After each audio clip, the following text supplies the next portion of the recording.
First thing we're going to talk about before we bring on our first guest is how did we title this again? Oops, sorry.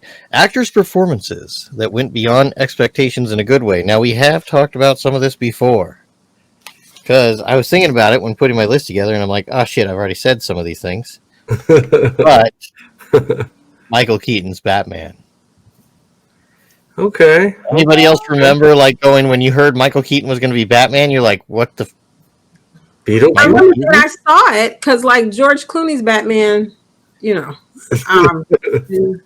I was excited because I love George Clooney. But I remember Michael Keaton as Batman. I'm just trying to remember. I don't know. I mean, I think we probably all thought the same thing because up to that point, he's a lot more comedy than anything. Yeah. And he's an incredible talent. Like he's an incredible.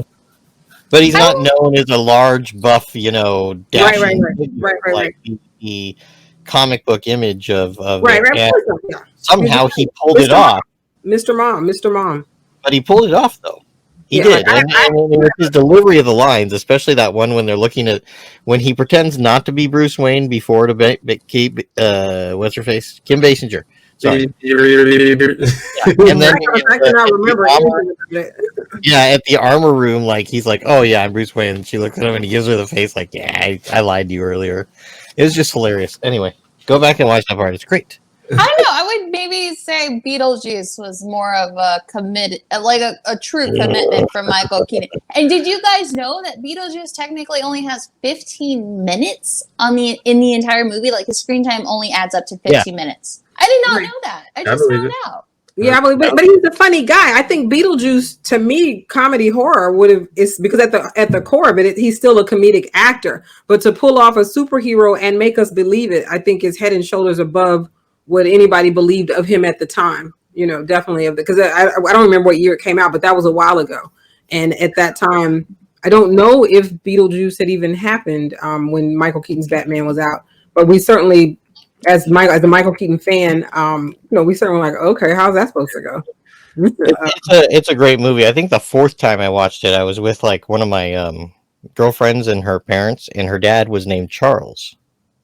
Okay. In charge? And we were watching the movie, so the next day when I came to pick up his daughter, I knocked on the door, he answered, I go, "We come for your daughter, Chuck." From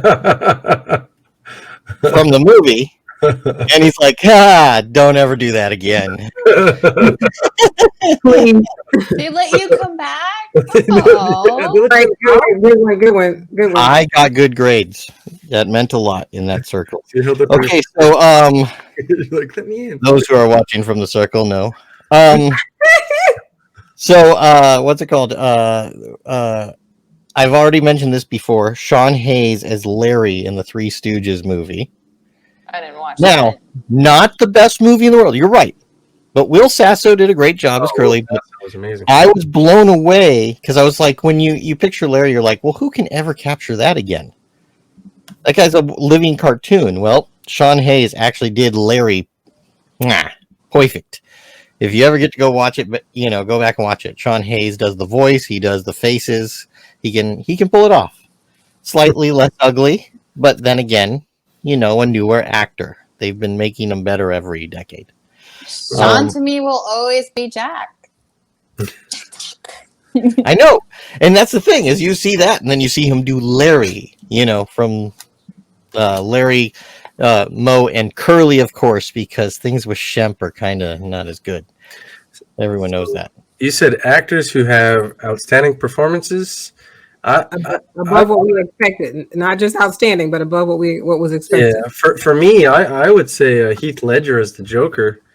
Yeah. Previous to that, we had Jack Nicholson, and Jack Nicholson's one of my favorite actors of all time. Witches of Eastwick, Wolf, The Shining. He's done so many damn good movies. Easy Rider, Wonderful of the Cuckoo's Nest, which is fucking amazing. Heath Ledger taking the mantle and playing Joker was amazing. Sad he had to go because to have him, if he would have came back, man. Ooh. Yeah. Well, actually, I agree because that actually was more surprising for me too than seeing Joaquin Phoenix do the Joker because I'm like that guy's already. I already know Joaquin Phoenix is doing a bunch of like awesome stuff. I was saying, and so did Heath Ledger. but not the same kind of dark stuff as Joaquin Phoenix has. So I was like, okay, Joaquin Phoenix is going to be great. But Heath Ledger was a surprise. Sorry, what was that, Dana? Oh no, Joaquin Phoenix is so intense. He's like a masterclass to watch. But Heath Ledger was certainly. But honestly, to me, that whole Batman, because I remember when we heard that Christian Bale was going to be Batman. Like I was just kind of like, because at that time this was like pre-Oscar Christian Bale. So I think I'm looks like I'm getting my dates wrong tonight. But so I was actually surprised at how great, or excited rather, about how great Christian Bale pulled it off. I mean, I know he's wearing a mask, but there was just a whole thing. But yeah, the Heath Ledger, just didn't, because I actually was a fan of Heath Ledger, but you're right, to that point, there wasn't any work that he had done that would have led us to believe that was what was about to happen. He has a movie that he did, like kind of this lightweight, but I loved it. It's called A Knight's Tale. It was kind of like this take on, on the time or whatever, but well done. Like that's a great, I don't know that it was a huge film, but it was just so well done. But again, still didn't give us a peek into what he did. Should I watch it? Is it a good movie? Because like the previews threw me off. Like, this is a knight who rocks, and I'm just thinking of monster trucks and guys going, "Oh yeah, mama!" Like I'm like, I don't need to watch that in a medieval flick. But is it really good?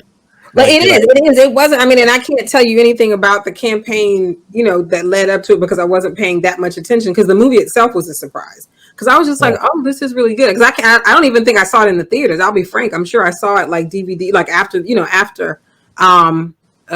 the fact. But it was just, I just didn't expect how good it was and how believable and all the good things about it. And hey, thank you. One of our guests that's coming up agrees. Thank you for that, because it was just unexpected. But again, so nothing prepared us for what he did with the Joker.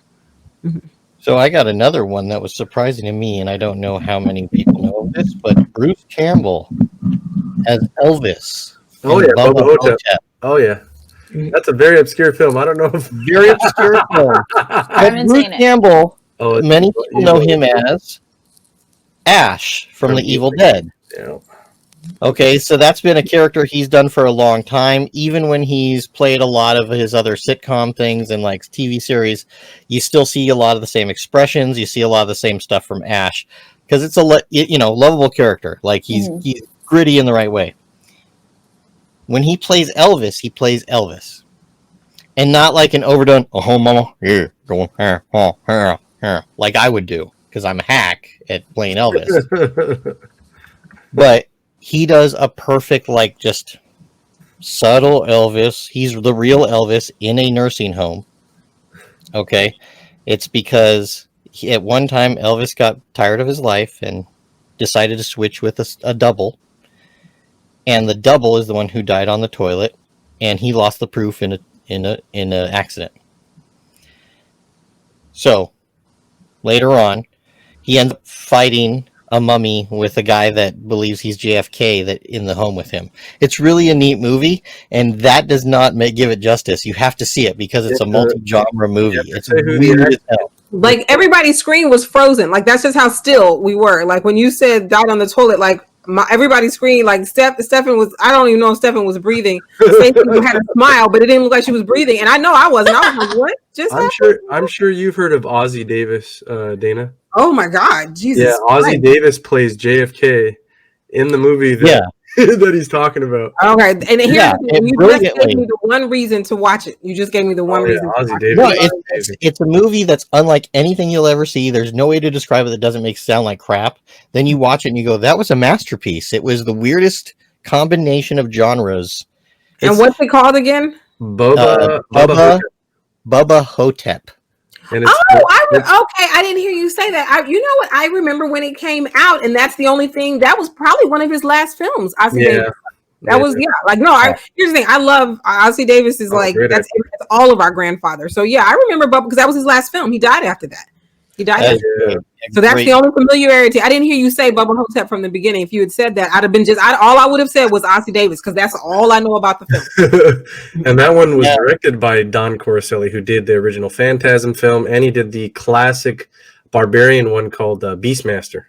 Okay, I 80s. remember. I didn't. I think I've seen one Beastmaster movie. Maybe. I mean, it would have been. The original one's the best one. I've never ever heard of this movie ever. This is the first time I'm hearing. Bubba Hotep. That was something. It came out when I was living out here, so it came out after '97. That's all I know. I don't remember what year. Now I got to look it up. But I just remember hearing about it and thinking it might be something to watch. And again, I'm telling you, all it was Ozzy Davis. And then also, I just remember thinking that the 2002, the year my son was born, I was going to say, I think it might have been the 2000s. And I just remember thinking, Hotep is like, when we learn about like ancient Egyptian studies or Egyptology, like Imhotep is kind of this popular piece of history or ancient civilization that's not necessarily taught in schools, but we talk a lot about it when we talk about, just negritude, Afrocentric, anything. And when we're, trying to look at Egyptology because they just whitewash it so much. So I remember thinking I was like, how do you mash up Bubba and Hotep? Because Hotep or Imhotep was said to be like a scientist and architect, like this basic science genius of ancient Egypt. And so there were so many thoughts at the time, but I just thought, okay, well, if Ozzy Davis is in it, I might have to give it a shot. Never did, so I will now. Oh yeah, no, that's fun. That's a fun. I'm gonna check it out. I saw a comedy horror movie in Elvis. You would like it, Stacey. You would like it. It's done really well. I only have a couple more on my list here.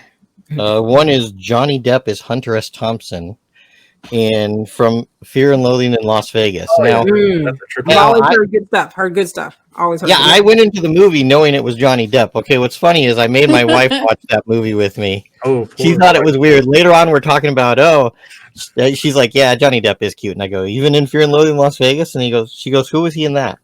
I go, the main character. She looks back and she goes, well, let's watch it again. She goes, oh, wow. That's not as cute of a character, but that's not a role. A very neat character. It was showing the extremes either way. Like he was extreme, like just like he was chaotic, but he wasn't evil. And Dr. Gonzo is chaotic evil. Oh, that's one of my favorite actors, Benicio del Toro. Oh, I love Benicio. Yeah, for sure. And then so I'm gonna, I'm sorry, I only have one female actor on my list, and I was like, God damn it! I was trying to find there's a lot that you already expect them to do a really good job, but there's some people that what they've done, you've seen them do before, makes them you think they're not going to do that well. Who is it, Dan? Kate Blanchett is Hela from Thor Ragnarok. Ah, okay. Yeah, I love Thor Ragnarok. Kate Blanchett, I love that film. I've only seen it once, but I hated I didn't see it in the theater because I really liked it once I saw it. And I'm a big Jeff Goldblum fan. I had no idea she could be a goddess. I love Jeff Goldblum. Holy Lord. You know what? The one that surprised me the most taking a kick-ass role was actually Charlize Theron with Mad Monster. Max. Oh no! Well, Monster is definitely great. But I'm sorry. What were you about to? Because I was in the back of my mind before you said. I said, "Well, there's always Charlize Theron in Monster." But what did you say, sis? I didn't. Mad Max. Oh, Mad Max Fury Road. Yeah, this two movies I haven't seen. I gotta watch. You haven't seen Mad Max Fury Road? No, I have to. I've heard about that. They're actually going to make a spin-off based off her character because she did such a good job. You're right. I did hear that. Yeah. Well, there was something else. But they're not gonna. She's not gonna star in it though. No, it's supposed to be a younger Furiosa. Right. That's But I think I think there was a little kerfuffle about the idea that it was this idea that even though it's based on her character, that it was still going to go to someone younger, and there was a little bit of news or buzz around that idea of casting someone younger, even if it is supposed to be a younger version of her. We've seen them just make someone of their age look, appear younger. Anybody else think that a Furiosa kerfuffle sounds delicious? No. Why are you always hungry now? Well, we did get a bit of entertainment news that I thought was fairly interesting. They are making an I Love Lucy movie, which takes place in the filming of them rehearsing, table read into the episode with a period in their life where they were about to break up, I believe. Who is it? Kate Blanchett was supposed to play Lucy, but she's out, and now Nicole Kidman's in, and it's supposed to be with Javier Bardem. He's playing Ricky. Ricky Ricardo. Oh my Kate God! Kate Blanchett is one of my favorites. Much I respect wish to Nicole. was Kate playing that, not Nicole. Yeah, I mean, I'm not saying because Nicole is bomb. What was the movie? What's the movie where she plays? How about Kathy Griffin? Have her play Lucy.